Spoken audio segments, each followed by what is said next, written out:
We can also sometimes forecast snow. Yeah, the chance for snow, it is revisiting the forecast. We have snow in the forecast for the Colorado Rockies and even into Wyoming, right? Look at all those flakes that are going to be flying. When you consider the high temperature today is in the low 70s for a spot like Denver, Colorado, it is kind of funny to think, oh, snow will be falling in no time.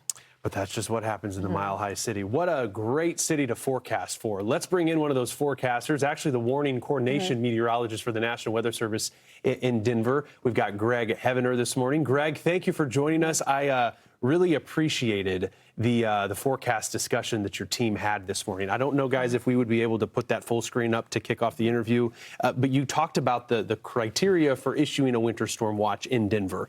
And specifically, you talked about this event, maybe not a blockbuster snow, but it is going to be a heavy, more dense type of snow. So your office opting for that winter storm watch. Can you elaborate on the decision-making process here, especially considering that it's Cinco de Mayo tomorrow? Or Cinco de Mayo snow, right? Exactly.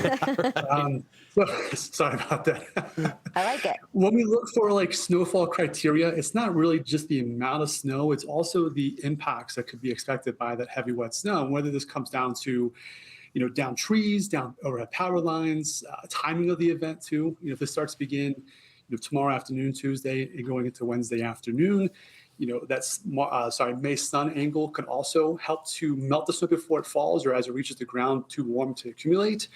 But as it occurs overnight, it begins to stack up, then the impacts can be expected on area roadways. And again, with those, fully leafed out trees, overhead lines could provide, larger impacts even for a less snowfall amount just due to how dense that snowfall really is. Yeah, it was an interesting conversation point because I think you mentioned the threshold for that winter storm warning would be 8 inches. So we're not going to achieve that, but impactful nonetheless. And the timing awful because people are going to wake up Wednesday morning. But it's nice there today, right? It's a spring day. Temperatures are right around where they should be. So while temperatures are almost on par with the averages, when it comes to May snow, it's not that unusual. It can happen. I think the last time we saw May snow was last year. A little bit, yes. But I think really the most impactful one, I think you showed that in your previous lead up to it, was back in May of 22. I moved here in late 18. And when our first May, at the end of the school year for my kids, they had a 2-hour delay due to heavy wet snow. And that's usually late May. So again, it's not unusual to have like a heavy wet snowfall in May. Really, it could snow through Memorial Day, even in parts of early June. That's more rare once we get into June, but it does occur. It's about every 2 or 3 years we could have a higher impact, even for less snowfall amounts. Again, like I mentioned before, due to the density, the heavy, wet nature of that snowfall. Is this too late? Are we dealing with a season that has just been pathetic for Colorado? I mean, what are your thoughts on this? Because I do think back to 2022. I believe our Craig Herrera actually was in Golden, Colorado, and covered that snow, if I remember right. One of our meteorologists here, Greg. But is it too late? Because there has been this almost desperate need for snow this season that's been hard to come by. It's going to look beautiful, and it's going to be heavy in the mountains, right? 1 to 2, if not 2+ feet in some spots as we get into Wednesday afternoon. But as far as snowpack goes, that water equivalent locked up, it's going to give us about 1 to 2 inches of actual liquid equivalent in that snowpack. So it's going to be good for some of the runoff. But in terms of the overall snowpack and water supply, and just historically, like you mentioned, it is pathetic. Every drop that we get is amazing at this point because it helps kind of stave off any continued fire conditions that we might have going into the early summer.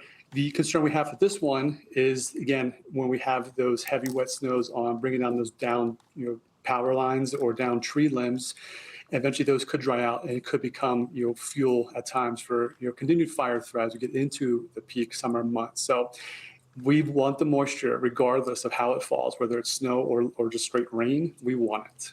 Yeah, I know Colorado, it's a talking point of, one, you look at the reservoirs, how are you doing there in terms of water supply, but also being able to get a little bit more snow and hopefully delaying what was thought to be an early wildfire season. And just thinking, you're in Boulder, that's where the office is, it's not in Denver. Boulder knows bad wildfires. So I think anytime we can get a little bit, maybe it's something that can maybe delay what was thought to be an early onset of concern.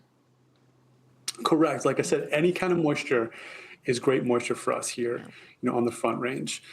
It does look like the pattern does shift again to, unfortunately, warm and dry once we get through the system. So we're going to be in the 30s and 40s the next 48 hours, well, really Tuesday and Wednesday, and then probably back into the 70s, if not close to 80 heading into the weekend. My community pool opened up this previous Saturday. Oh, now we're going boy. to get a heavy wet snow, and now we're going to cool it down and then warm it right back up. That's just the tumultuous nature of, springtime in the Rocky Mountains. It's exciting, it's amazing, but it's also hair pulling at times. It's very random and it's very complex. Did you say your pool, the community pool is open? Opened up. They did. They opened on Saturday, and we didn't go in. I'm a little too cold still, but they opened Saturday, and it's probably going to be open through at least Labor Day at this point. I mean, I know that this system is going to have a lot of moisture, and we got to go, Greg, but I have to ask on behalf of the kids, your kids maybe, snow day, is it a possibility in Denver Metro that we could be dealing with the delayed?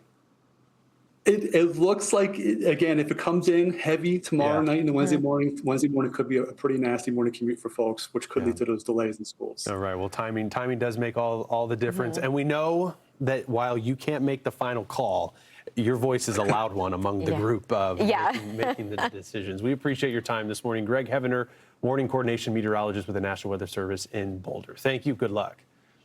Thank you. All right.